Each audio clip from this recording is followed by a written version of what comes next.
नमस्कार मंडळी. आज मी तुम्ही अंकुनी सुरुवात स्वयंपाक करापासून वयल होती बय बाबा भात टाकी दिदा नंतर भाकरी कयात आणि अशा करीन आपला पुरा स्वयंपाक होई गया आणि आपले एक आणि कोणी त्या मात पोसाडी होती ती बी पोसाडून हाय काय भो इकडे तर एकदम जबरदस्त तयारी चालू होती कारण की मम्मी आणि पप्पा गयात ना भो डायरेक्ट आज गावले मला गीत गयातच नाही भो पण काम इथला ढीक भरला ग्यात मग काय मी बी एक एक करायला सुरुवात करी की आपला कपडा धुवाय ग्यात मग काय ना त्यानंतर बैल असले आपण मस्त घास कापाले गहू भो घास घेऊन त्यासले टाकी दिदा आणि हाय पाबो आपली बैलजोडी नंतर त्यासले पाणी पाहिजे की आणि हाय आपली गौ माताजी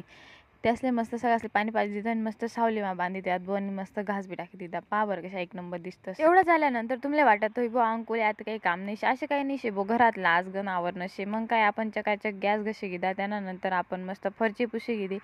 आणि तुम्ही असे नका समजू बरं का अंकू फक्त वावरातच काम करस अंकू घरात बी A to Z कामं करस मग काय आपण चकाचक सगळी फरची पुशी घेईन तेवढाच ते असले बांधाना टाईमही लागावं परत ते असले वावरात बांधी नू पाबो घरात सगळं चकाचक आवरत नाही तेवढात आपला घरी लागात बो पाहुणा मग काय परत त्यासले चहा ठिया त्यासले चहा दिदा आणि तुम्ही नका टेन्शन घेऊ बो तुमले तर पहिले एक नंबर चहा राहीच आपल्याकडून 100% कशा लागणार मला कमेंट करी नक्की सांगा बरं का पण आणि मग काय परत संध्याकाळना घास कापाले गहू ना बोबाईल असले आणि तुमले वाटत होई बॉंग कोणी काय 2-4च कामं काय पण तेवढा करतच म्हणा अख्खा दिवस पुरा होई घ्या बरं का भो आणि खरंच जर तुमले लाडको अंकुना व्हिडिओ जर आवडत होती ना भो तर खरंच मनपासून सपोर्ट करा आणि शेअर करा लाईक करा फॉलो करा.